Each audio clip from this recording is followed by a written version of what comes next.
This article by Leah Rulick says, I'm 35 with an unimpressive career, no kids, no husband. Already caught my attention because this is the feeling of so many women right now. And she's wondering if her life is worth celebrating. So she says, when the initial shock wore off after my long-term relationship ended, what I immediately felt was panic about my career. I was 35, my life was privileged and nice. I had a healthy family and a strong friend circle and a little cat and a great job and an effing killer book collection. It was nice. It sounds like a nice life, but it wasn't impressive. I didn't have my own business. I wasn't exec team level. I didn't have a thriving side hustle or a charity that I founded when I was 29. And when my near future involved walking down the aisle or becoming a mom, that felt fine. It was fine. But without those things, all it was that, a non-impressive life.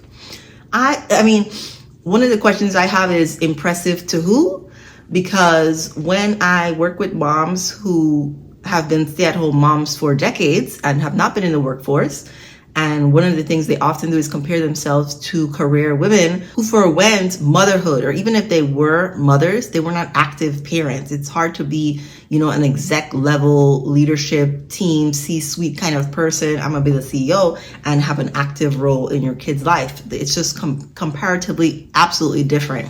I try to get them to understand what you did was, beyond impressive. It was a wonderful gift to humanity to be loving and raising your kids and focusing on encouraging them to be the best human beings they could possibly be, like follow their dreams. I also challenge people to consider, what if all you want to do is live next to the beach in Mexico? Is that not still impressive to you? I think the focus should be on what do you want versus what do you think will impress other people. I think I mentioned in my vlog, my homebody vlog, if you haven't seen it, it's real cute. I'm real mean. About, being a little lazy and, being a Taurus and creating the life I want. That's basically what my channel is about, like helping you create the life you want and me demonstrating to you like what a life well lived looks like. I don't want to be best psychologist in the United States. I do not care about that stuff. If I cared about that, then I think that would be the path I followed and it would be impressive to me. But the life I live right now, I think is impressive to me and it's very enjoyable. No, I'm not working for, the number one psychologist, company in the world. Yes, I run my own business, but no, I'm not trying to have businesses in all the different states and, 100 or 1,000 employees. I'm not trying to do any of that. I still think my life is impressive and worthwhile. She goes on to say, when you don't have children, you're supposed to have a career, right? I challenge that. Who says? I think you're supposed to have fun in this life. I think that's the purpose of it all. Have fun. My job is my baby, people say as they come from speaking events and op-eds where they talk about being a young CEO. A young CEO, maybe they're married, but they usually don't have any kids. And people accept that. But my job wasn't my baby. I liked it. I do like it. I'm good at it. And it's energizing and thought-provoking. And I love my colleagues. And I would say I do feel successful in my career overall, but not successful enough to warrant having nothing else. Again, I think this is the comparison game. And if you create your own standards for life, you won't have to use other people's standards to then compare yourself to. You compare yourself to your own standards. And if you meet your standards, you are free to be happy. I am not successful enough. That thought ran through my head constantly. You don't have to believe every thought you have. I've definitely had the thought, I'm not successful enough or I'm not doing enough. And it's like a fleeting thought. It's like something that comes in and out because maybe I saw something or, maybe the 30 under 30 list came out or the 40 under 40 list came out. And I'm like, well, I'm not on a list and that's okay, right? This thought, maybe I'm not doing, no. I am doing enough, especially when I look at my transcript. And maybe you don't have like this education, but whatever you have in your life that you've done, even if it's I had fun or I traveled the world or, I made, dinner with my family or whatever it is, you find a way to make that so important to you that it outweighs everything else. But I look at my transcripts, I look at my diploma that I have on my little bookshelf, and I'm just thinking like I marvel at the years it took for me to get there and the impressiveness of self-development and becoming better as a person, as a woman and a mother. And I did all of that, and all of that is represented when I look at my degree. It's years of hard work that got me there. In my late 20s, I used to write about this kind of thing a lot, feeling behind in life, feeling lost and unsure and directionless. A common thing for 20-somethings. I can't say I really experienced that. I know I wanted to be a psychologist when I was 16, and I was in school like ever since pursuing that. But I think if we allowed young people, because my favorite age to work with is, the teen to like 25, it is that time of identity. You're supposed to be figuring out, what do I want to do? And if people weren't shaming you to pick something, if to pick something right now, I think it would be much easier for people to take time, right? To try different things and to say yes to this, no to that, or I want to try more of this, versus feeling the pressure, like, 20-year-olds who found a career and, they're entry level and then they stick with it for 10 years. I don't think that's everyone. And I think it's okay to be directionless. I don't think that's the reality. I think the reality is I'm exploring life and I'm seeing what it is that I want from life and what will bring me the most joy and the most fun. But, the people make us feel like we're not doing anything. Feeling like all my friends were getting married while I was eating potato chips. It is true that most people are coupled. Most people are coupled. In that early 20s, part of being a human is to seek partnership and social circles. So I think it is a natural thing that a lot of people are getting married at 23, 26, 28, but not everybody. It's really not everybody. Honestly, I don't even think it's half that are getting married. Lots of people are coupled up, right? The high school that I went to, probably almost everybody had a boyfriend or a person that they were really into. But hey, no one knows what they're doing. I like to say no one has it figured out. Everyone's a little lost and a little found, even if it doesn't look like it. Life's weird. She laughs. It's fine. But it did not feel fine this time. I no longer identify with this cheeky little hee-hee. I felt like I had fundamentally failed as a woman, a daughter, a professional, as a human being on this godforsaken earth. This sounds like a lot of pressure on self. It is inching into what sounds like anxiety, like worry about the future. I would lie awake at night, doom scroll. Well, okay, here we go. I've read this before, but all the evidence, I'm a psychologist, right? So all the evidence for it sounds like more than just normal 20-something. I know she's 35, but it sounds more than just normal 20-something. What am I doing in this life? What do I want to be? What do I want to do? It sounds a little bit more intense, like anxiety, like disorder. But I don't know, okay? I would lie awake at night doom scrolling LinkedIn of all things, stuck in a blind panic about the fact I did not have a proper professional brand. Not only had I failed in giving my parents a grandchild, honestly, I never felt that grandchild. I got pregnant when I was 17, so don't ask me. I never felt that I'm taking my parents a grandchild thing, probably because before I got the chance to think about it, I'd already died. I had failed in giving myself an identity, in being known for something beyond having a great friend circle and a little cat and an effing killer book collection. How had this happened? I was supposed to be more by now. I failed as a woman and a person. I told my therapist when I finally had the courage to face what was happening to me. I failed in so many different ways, it's almost unbelievable. Okay, there is a lot to unpack there. Which reminds me of Everything Everywhere All at Once, when they said, you are the worst Evelyn. Everything Everywhere All at Once is an amazing movie. I did a review on it. But in the universe that the movie is about, like really, it's about a lot of universes, but there is one Evelyn who never actualized any of the life paths that she could have taken. She was like a little bit of this and a little bit of that and a little bit of this and not a good mom and not a good wife. And she just was not that great at anything. I don't think she had mastered anything. And still, her life was beautiful. Still, if you focused on being grateful for the things that are going well, you realize that there are a lot of things to be happy about. We talked about how there are certain things in life society has deemed worth celebrating. New families, new homes, new jobs. We call these things milestones, life events. We like these photos on Instagram regardless of how well we know the person. Our offices send gift cards with a congrats on this new chapter message. And the thing is, these so-called milestones are not only worth celebrating, they are lovely to celebrate. I want to celebrate these things because these things make people I love very happy. And I want the people I love to feel very happy. I want them to feel very happy too, but they don't have to feel happy because I did something for them to feel happy, right? Just feel happy. Do what you want in your life and feel happy. And then I'm going to do what I want that feels happy. It might not be what you want, but that's your responsibility to feel happy. I don't have to do anything to make you feel happy. I have to live my best life for me.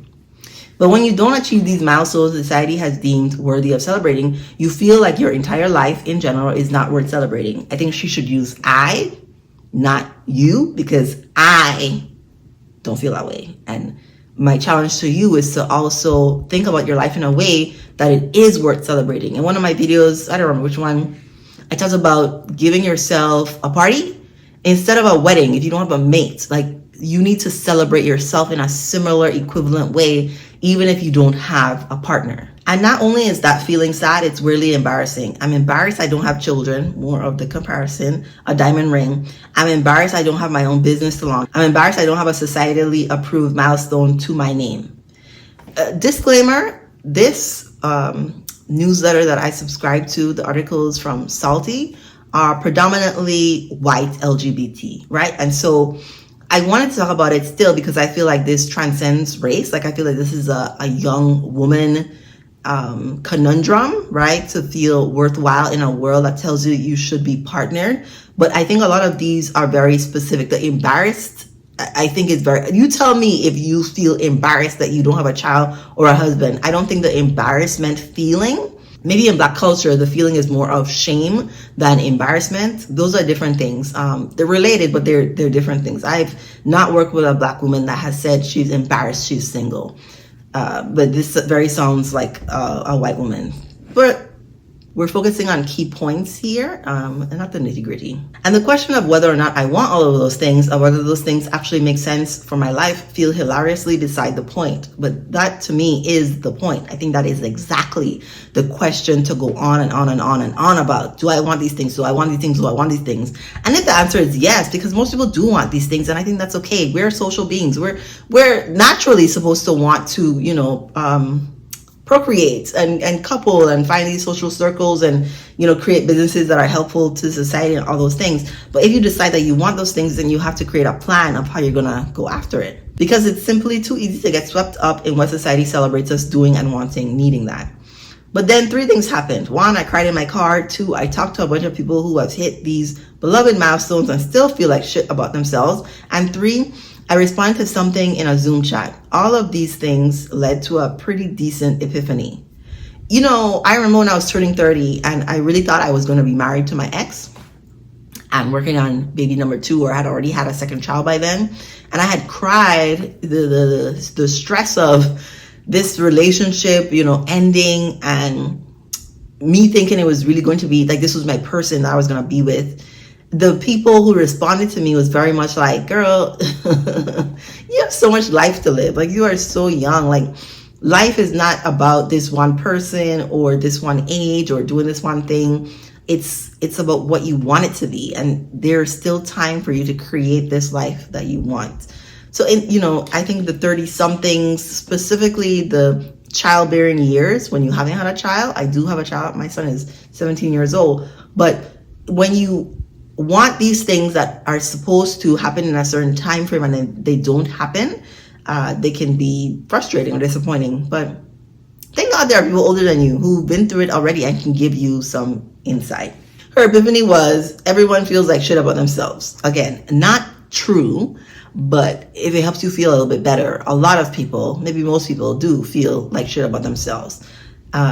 So she cried in her car. Someone made an offhand comment about my life being in transition, and I drove home sobbing to Pink Pony Club. I think it's weird. Not weird, that's not the right word, but Chabo Roan, I know who she is. Somehow I feel like I shouldn't know who she is, but I know who she is. And maybe because I like pop culture and pop music, so I know who Chappelle Roan is. But that's her song. It went viral. Is that what my life was at 35? A life in transition with nothing to ground me somewhere? How awful, how embarrassing. Then I realized everyone feels like shit about themselves. She has a question mark. Everyone feels like shit about themselves? No. Maybe half. Most people. A lot of people, okay? There is still this feeling of, okay, what's next though? Which is why one of the points I often stress is live in the present moment. Enjoy what you have now. You are living in an answered prayer right now. this whole idea of like what's next, and yes, I like to say what's next, like there is more, there's always more, but you have to plan for the future, but live in this moment, like bask in this moment and the good things that are happening here, even as you're planning for what's next. She said there's still that feeling of, okay, what's next? Someone said to me, post wedding and house purchase. You never get the satisfaction of someone appearing and saying you did it all right, you're good now, you can relax. I think we need to hear more of that, right? After I got my degree and started my business, it was very much like I am here. I'm sitting, I'm basking in this accomplishment. I'm not in any rush to move on to what's next. How about I enjoy this facet of life, like where I am now? I told that to myself. I'm not sure most people are saying that, but I'm encouraging you also to say that to yourself. It felt like everyone I talked to had this prevailing feeling of needing to do more, be better. Does nobody feel like they've done enough? People who feel like they've done enough have worked on making sure they feel that enoughness from life. And that is this is why I'm doing the article. This is a human experience. Most humans, when they really reach to the core of who they are, have grappled with the not enough feeling, not being enough or being too much or not doing enough, not feeling good enough, all those things. You go through the healing process, or you go through the spiritual process, the whatever process, and you realize, oh shoot, I'm her. I've been enough. Oh my gosh, I was born enough, and I don't have to accomplish certain things to then get that validation that I'm enough. I just know I'm enough and that I'm doing enough. But that's something I think that's learned. She said, then I joined a Zoom meeting. I was at work, hello successful career woman, in a meeting talking strategy and lost in an endless spitball of ideas with no clear end goal. Come on people, outcomes, not tactics, someone wrote in the Zoom chat. Let's put that on a hat, I responded, because haha, good way. But then I was like, whoa, outcomes, not tactics. Does this apply to my entire life? We've defined these tactics as life milestones, and that's what society pushes us to celebrate. But really, we're celebrating the wedding, the house, the new business because of the outcomes, finding love and joy, security, stability, finding meaning and or fulfillment and or financial success. These are beautiful things. They are beautiful things. And it's very possible to have these outcomes via paths. And it's also easy to forget that this is true, that you can have love and security in your life without a partner. Amen. Financial success and a smarty pants vibe without being a CEO. Amen. That there are a million ways to achieve the end goals you want, and all of them are valid. Amen. That we are all in transition always and just trying to feel like we're doing a good enough job at getting somewhere. She keep putting this all on everybody. Not everybody feels like they're always in transition. I do think the journey is never quite finished. And I think that's what she kind of means. But the not feeling good enough, I definitely feel good enough. I would like, a little bit more commas in my bank account and a few thousand more, 100,000 more views on my videos. But in general, like in life, as myself, when I go to sleep, definitely feel good enough. Like I'm doing a good enough job.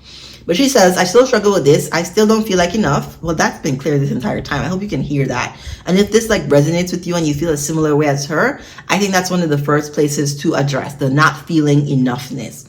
But I don't think any of us do. And again, yes, I do. And maybe there is a nugget here that we can hold on to, that nobody feels like they've done the thing, although some people do. I do feel like I've done the thing. That life is a constant transition, and our ability to ride the wave to find peace and intention and fulfillment in a way that makes sense for our own lives is the ultimate thing worth celebrating. And maybe, she said maybe, we are all more than enough. Indeed, you are more than enough. You are enough. And I think the better you embrace that, the easier it will be to ask yourself the question, what do I want? Like, what do I want? Where do I want to live? What do I want to do for a living? What do I want to do for fun? What kind of friends do I want? Like, what do I want? Not to be, egotistical, but to carve a path out for you that's just as valid as the other paths. And maybe what you want is in line with what society celebrates and deems as right. But you're not doing it because it's what society says. The goal is to do it because it is actually, honestly, what will make you happy. Let me know what you think about the article in the comments. I'll leave a link to it. Also, subscribe to my channel for more videos like this. Give this video a like if you enjoyed it. Share it with a woman who you think might be feeling like she's living an unimpressive life and needs a reminder that she is amazing and doing great. and more than enough. Thank you for watching.